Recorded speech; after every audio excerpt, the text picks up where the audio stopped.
Iyyuu guddisnee galateeffannaa sila warra waaqeffachiisan faarfataniiruun waliin mari'annee garuu ji'i kuni ji'a itti Yesuus Kiristoos nuuf dhiphachuu isaatti yaadannuudha. Har'aa kaanee torboota arfan kana lallabii keenya kadhate keenya faarfannaan keenya kan warra xiyyeeffata leentii warri adiidha. Yeroon kun yeroo itti jireenya keenya dabarsanii waa'ee dhiphachuu isaatiif laannuudha. Baay'een isaanii isa jaallatan isa gaarii dabarsanii laatu yeroo kana waldaa kiristaanaatiif waan jireenya isaanii keessatti iddoo qabu jedha yeroo isaan gooftaaf kennanii. Warri waan tokko iyyuu hin qabne yeroo isaanii laatu guyyaa 40 kana hin soomu horii isaanii laatu waan garaagaraa kennu gooftaadhaaf dabarsanii isa lubbuu isaaniif kenne waan ta'eedhaaf nuti immoo kiristaanonni yoo waaqayyo seerarraa bilisa nu baase iyyuu soomuun kadhachuun jireenya keenya dabarsinee gooftaatti laachuu yeroo kamiin gararraa barbaachisaadha waan ta'eef amma kaanee guyyoota biraas ji'oota kana hundumaa hamma Abriil 5 waa'een du'aa ka'uu Yesuus Kiristoos raawwatutti yeroo nuyi kanatti yaadannu ta'a waan ta'eedhaaf barsiisi koo har'aas kanuma irratti xiyyeeffata. Kana booddee waa'ee makanaa yaadannaa waa'ee makanaa ilaalla. Mee Maatiyos boqonnaa 26 lakkoofsa 39 irraan dubbisa akka kana jedha fuula 43 irra jira kakuu haaraa. Iddoo tokko erga dubbisee booddee walii wajjiniin kadhannaa. Maatiyos 26:39 xinnoos irraa hiiqee adda isaatiin gombifamee yaa abbaa koo hin danda'ama yoo ta'e xoofoon dhiphinaa kun anarraa haa darbu. Garuu akka jaalala koo miti akka jaalala kee haa ta'u malee jedhee kadhate. Yesuus Kiristoos kan kana kadhate. Darbinee iddoo biraa immoo dubbifannaa. Meegara Filippisius boqonnaa tokko lakkoofsa 29 modannaa Phaawulos amantoota warra Filippisiusiin kan inni jedhutu iddoo sana modannee olii wajjin ilaalla. Filippisius boqonnaan tokko 29 akkas jedha. Kiristoositti amanuu keessan duwwaa utuu hin ta'in isaaf dhiphachuu danda'uunis immoo isiniif kennameera. Itti amanuu duwwaa miti isaaf dhiphachuu. Gara Maatiyos wangeela Maatiyos boqonnaa 10 lakkoofsa 24 hidhannaa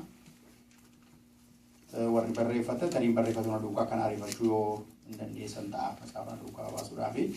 Maatiyos 10:24 bartuun barsiisaa isaa gararraa miti hojjetaanis isa hojjechiifatu gararraa miti. Erga barsiisaa ari'atanii bartuunis immoo kanumaa jechuudha waan biraan qabu. Mee Phexros duraa 2:21 immoo dubbifannaa. Phexros duraa 2:21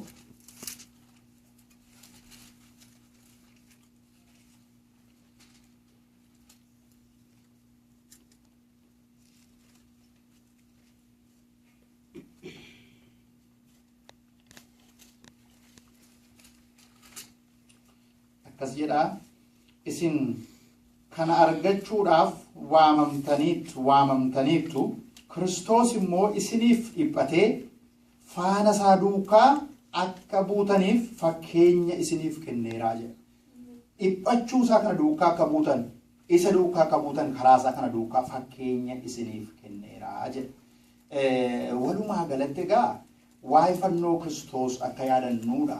Xoofoo Kiristoos fudhate keessaa hirmaattuu ta'uun akka barbaachisuudha. Yesuus Kiristoos kan nu raawwate darbeera. Namni jireenya isaatti kan inni baqatu rakkina. Phaawulos immoo warra Filippisiusiin akkuma jedhu isaa wajjin rakkina fudhachuuf irra jiraata jedha. Namni yeroo baay'ee kan inni baqatu isa kana.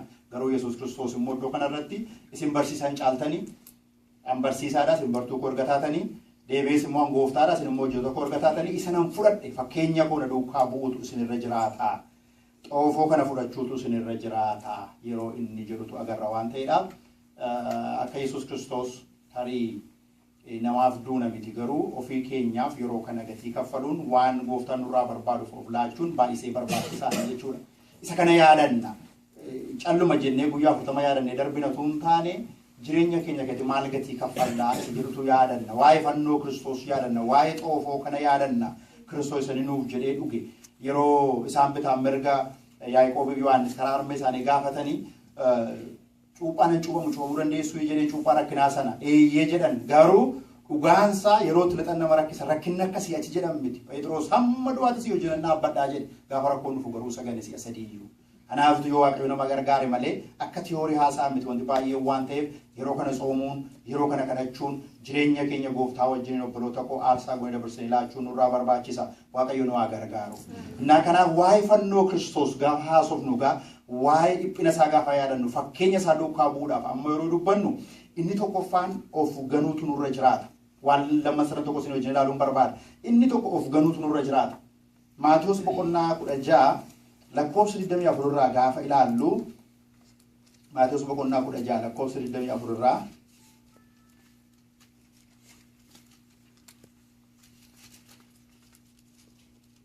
ergasii Yesuus bartoota isaatiin namni tokkollee ana duukaa bu'uu yoo barbaade waa'ee ofii isaa dhiisee fannoo isaa isa anaaf jedhee baatu ofirra kaa'atee ana duukaa haa bu'uu jedhe. Ofii isaa dhiisee of ganee of dhiisee ana duukaa haa bu'uu.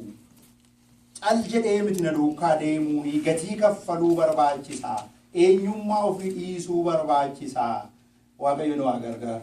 Eenyummaa ofii dhiisee gooftaa Yesuus Kiristoos fannoo irra taa'ee warra itti tufan, warra waraanan, warra jalatti kumaara qabatanii wayyaa isaarratti xaaruufatan hundumaa waan isaa hojjetaa jiran hin beekanii isaaniif dhiisii jedhe. Attam kana irratti godhudhe waan dubbate hin qabu. Inni illee Yesuus iyyuu fudhadhaa mootiin Isxifaanosiin fudhadhaa utuu dhugaadhaan rukutanii achi gidduu jilbeenfatee waan godhaa jiran hin beekanii isaaniif dhiisii jedhe. Yeroo kana samiin irratti baname fuulli isaa akka ergamaa ifee jedhe maqaa Waaqayyoo bara waraana ulfaatu. Waan godhaa jiran dhagaadhaan rukutaa jiru waa balleessee miti hin lallabe. Yesuus Kiristoos gooftaadha jedhee lallabe. Isa kakuu moofaa isaa hin hubannetu har'a gooftaan kana booddee mana namni ijaaru keessa miti. Waaqayyo waa'ee manaa kanarraa dhimma hin qabu. Waaqayyo waa'ee kooti waa'ee keessanirraa dhimma qaba. Mana addaa paalaasii keessa jiraannes Waaqayyoon hin dinqu. Ala yoo jiraannes Waaqayyoon hin dinqu. Waaqayyo garuu waa'ee keenyatu sadii qaba waa'ee laphee keenyaatu.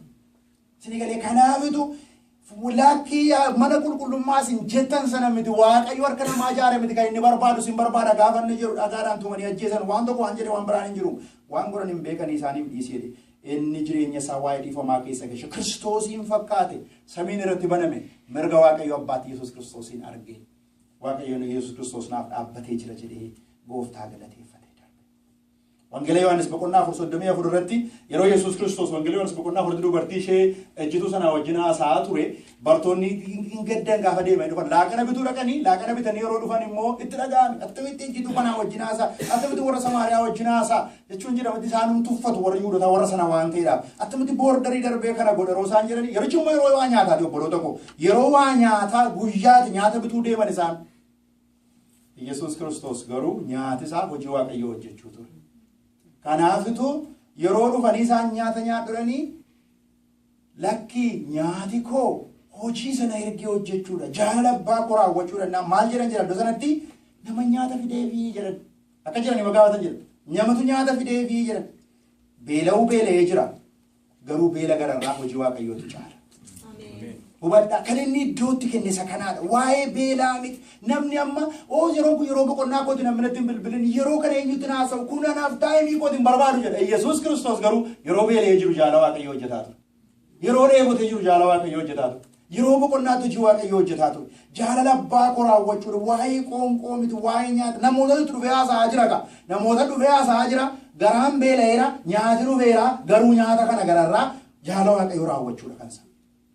Maatiyos 7:1 maal jedhe maqaa keetiin seexana baafee dinqii goone haleluuyaa ani isin hin beeku jaalala abbaa koo waan hin raawwanneefi isin jaalala abbaa koo raawwanne waan taataniif amatsanyoota isin amoodhaan irraa deemaayi yeroo inni jedhu agarra inni guddaan kooriin samaa inni jaalala Waaqayyoo raawwatanii darbuudha Waaqayyo namaa gargaara jaalala Waaqayyoo baay'een namootaa jedha karaan badiisa bal'aadha jedha bal'aa sana dirsu namooti baay'een karaan jireenya bara baraatti geessu garuu dhiphaadha jedha of qabaniirra deemuu barbaada jaalala Waaqayyoo raawwataarra deemuu barbaada sirriidhaanuma tokkoon hundumaa hin beennu maaliif beekumsarraa yartuu beennaa jedha utuu hundumaa beenna ta'enu iyyuu Waaqayyoo hin taane Waaqayyoo kanan goone raajiirraa siree nuu kenne beekumsarraa siree nuu kenne afaan haaraarraa siree nuu kenne Waaqayyoo hundumaa beekuu nuu laanne hamma beennutti garuu jaalala Waaqayyootti jiraanna Waaqayyoo nu haa gargaaru kanaaf murtoon keenya yeroo hundumaa forever jennee murteessuu hin dandeenyu kanaaf Phaawulosaan murteessanii galagashu kanaaf namooti baay'ee waan mee godhan dhiisu maaliif hamma namaa galeetti malee hamma namaa gale garsa darbuun hin danda'amu Inni nu har'a tarii beekna jenne borimmoota yeroo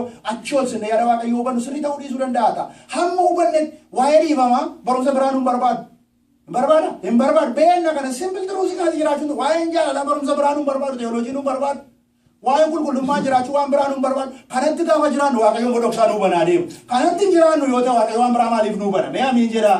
Isa nu gale dhugaa nu galetti hin jiraannu taanaan waaqayyo godhoksaa biraa nu banaa deemu. Kanaan fannoo suma kanaa dhagaa. Nama jaallachuun salphaa miti. Gatii nama kaffalchiisu namni nama tuuffatuutu namni nama jibbuutu namni nama arrabsu darbanii jaallachuun garuu godhaa jedha. Ayyaana isaa kan namaa kennu waaqayyoodha. Karaan dhiifamaa jechuun nama simmiidhe nama siin darbe tokko dhiisuu jechuun salphaa miti. Garuu Kiristoos yoo laallatu waan balleessite. Utuu cubbuun hojjetin utuu homaan godhin obboloota koo. Kanaafitu waaqayyo nu haa gargaaru qaba. Maatiyos 2:50 irratti dhufaniitu yeroo tajaajila isaa jalqabe. Abbee farmeen kee ala dhaabbatanii si eegodhanii. Eenyu abbee farmeen koo? Abbee farmeen koo obbolaan koo warra jaala waaqayyoo raawwatan kanaadha. Dinaayii godhe miti maatii isaa garuu abbaa haadhas obbolaas kan naa ta'u jaala waaqayyoo warra raawwatan kanaadha.